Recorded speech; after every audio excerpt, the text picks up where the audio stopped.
If you guys watched last week's video, you'll know I'm trying to build all the furniture in my apartment by myself. Well, here's my apartment entryway. As you can see, kind of barren, not a whole lot going on, and my shoes don't really have a place to go. So I figured in this week's video, we can build an entryway shoe bench. A bench you can sit on to tie your shoes and keep your shoes in when you're not wearing them, as I assume was implied. So let's get started. Now we're going to basically build this whole bench out of plywood, but we're not going to need very much plywood at all. As you can see here, I just have a little bit of scrap left over from my last video where I built the TV stand. So to begin, we're going to cut these into inch-wide strips, and I actually already used this method to build an end table a while back, so I already have a few cut out. But we're also going to want to cut out a strip or two of oak wood because that will help spice up our project. Now I'm going to take about 4 or 5 of our plywood strips and cut them into a 37-inch long length. I'm then going to take another 4 or 5 strips and cut them to 13 inches long. After that, I'll take the remaining and cut them to a whole bunch of random different mismatched sizes. There is no reason to the madness, so just make like a madman or woman and get to cutting. Once that's all done, it's time to start assembling our bench. We're going to want to put it together like this, however we are going to want to leave random gaps throughout the structure that we can fill in with our oak wood. That's why we have some full-length 37 and 13-inch long boards and several other boards that are not, so we can mix it up as we go. Now I'm only going to build up about 4 levels, but feel free to customize. But with all that being said, it's time to grab our brad nailer and some wood glue and get to building.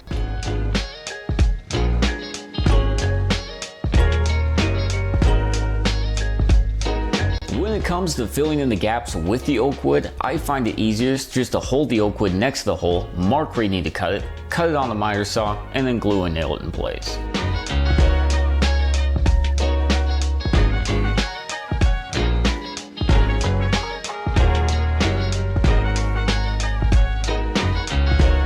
With the main frame of the bench now complete, we're going to go ahead and repeat that process for the legs. We're going to want the legs to be 15 inches tall, however at the moment mine are closer to 20 as I'll cut them down later.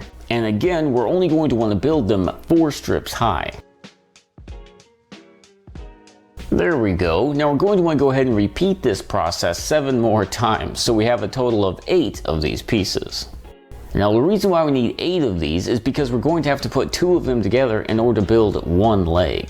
To do this, I'm just going to cut one side of each piece at a 45-degree angle, glue 2 pieces together angle to angle, then nail them in place. Like that. We can then cut them down to 15 inches long on our miter saw, and then repeat for the other 3 legs. And with that, we now have the main frame of the bench built, the legs of the bench built, and all we have left to build is the bottom shelf. So let's get started with that. For the bottom shelf, I'm going to take 2 38-inch long pieces and 2 14-inch long pieces and cut a 1/8 inch deep channel into the side of them like this. I'm then going to cut a 45-degree angle at the ends of the strips and then glue and nail them all together, channel facing in. After that, all that's left to do is to cut out a piece of 1/8 inch thick plywood that can fit into the channels, and then glue and nail that in place as well.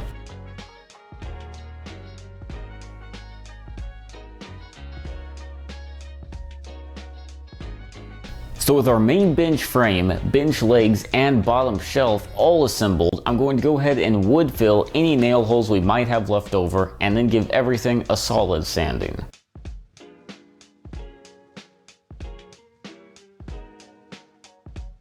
And now it is time to start putting everything together. I'm going to start by gluing and screwing, that didn't sound weird, our legs onto the main frame.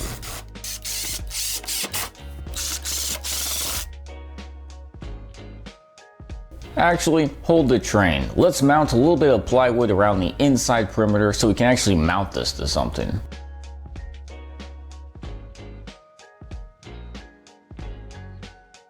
Pretty simplistic, but looks real nice. Then I'll slide in our bottom shelf, making sure it sits about 3 inches above the ground, and glue and nail that in place as well. Oh my stars, is it a mirror? Because it is beautiful. So now I'm going to go ahead and slap some stain on this sucker.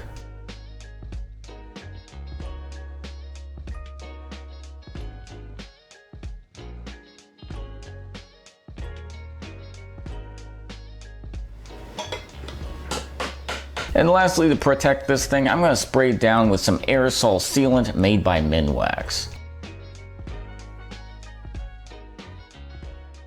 And now, ladies, gentlemen, and geckos, the fun can finally begin. Here's some press board that I had no idea I had. I'm going to go ahead and cut it down to match the top of our bench. This, of course, is going to serve as the base of our cushion. Now I want this bench to be tufted, which basically just means it has furniture dimples. So I'm going to start by drilling 4 1/4-inch holes evenly spaced apart onto this baseboard. Then with the same drill bit, I'm going to pop in a few more holes evenly spaced apart just so the foam has air to breathe.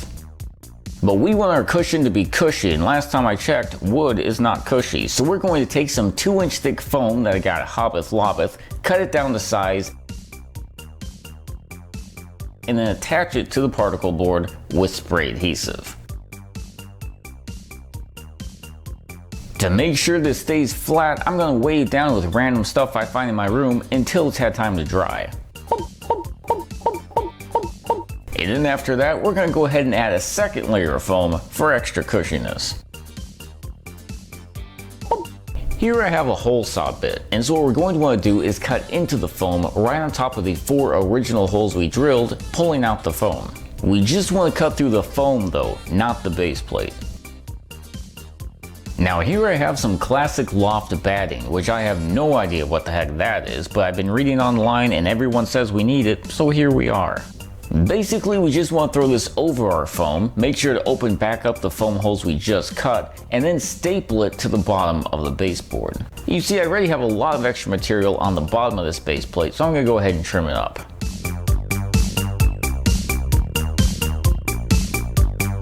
Here is some leather material fabric stuff that I got at Hobby Lobby. Now just like the batting, we're going to go ahead and throw this over our foam somewhat snugly, but don't staple anything just yet.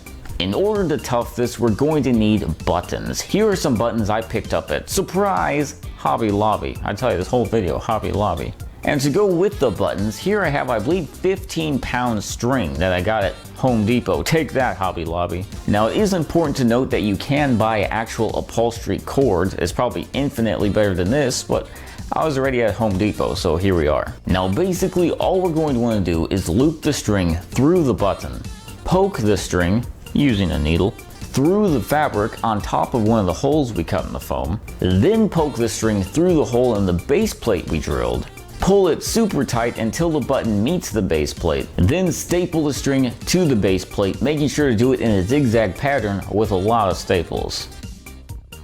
Now from this point on, it is very important that we start folding this material as we go so we don't end up with a product that looks like a bunch of dog buttholes. And sadly, I can't really talk you through this process much. You're gonna have to make like an ostrich and wing it. But one piece of advice I can give you is do not fight the fabric. Work with it. Fold it how it's telling you it wants to be folded. I know that sounds like a fortune cookie or something the Jedi would say, but it actually is rather helpful. But once you feel like you have a good fold, or you have a small section that you think's really decent, pull it super tight to the bottom of the base plate and then staple it in place so you don't lose your progress.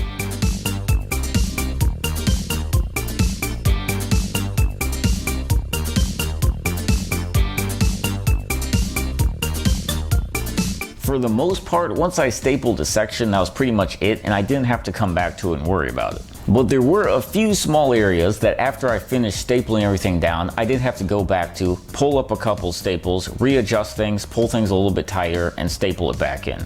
And really, when it comes to this, a snug, tight fit is the name of the game. I don't know why, but I'm really craving an ice cream sandwich right about now.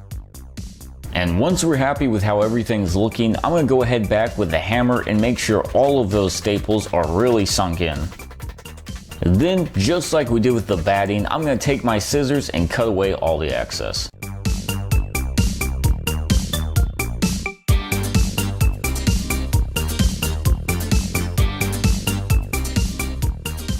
as you can see, the bottom of this does look a little rough. And what some people will do is take a really nice like black cloth and very carefully staple it down here to cover up all the ugliness. But since this is the bottom of our bench, I'm not too worried about it. If I see someone crouching down next to it trying to look up, I'll just slap them and tell them to stand up.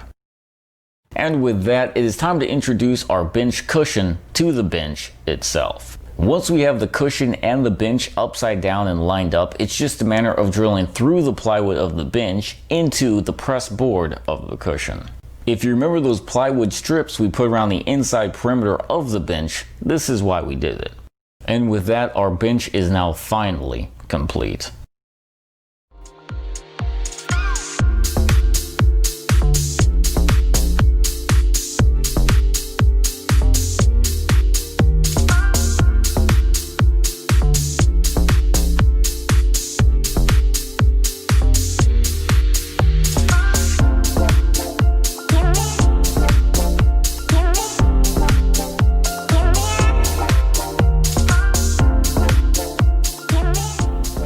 I'm not just saying it because I built it, but this is honestly quite comfortable to sit on. Also, the shoe storage is a lot nicer than I expected as well. Since I keep this right next to the door, I just throw everything down there and don't even have to worry about it. This is the first time I've ever done upholstery, and it actually came out like a lot better than I was expecting. Of course, room for improvement, but I don't think too bad for a first try. And so there you guys have it, my entryway shoe bench. But hey, thank you so much for you guys watching. I hope you did enjoy this video, and if you did, please feel free to hit the thumbs up and subscribe. Or if you didn't, please feel free to hit the thumbs down and send me a death threat. And Lord willing, I'll see you next time. Thanks for watching, and please feel free to subscribe.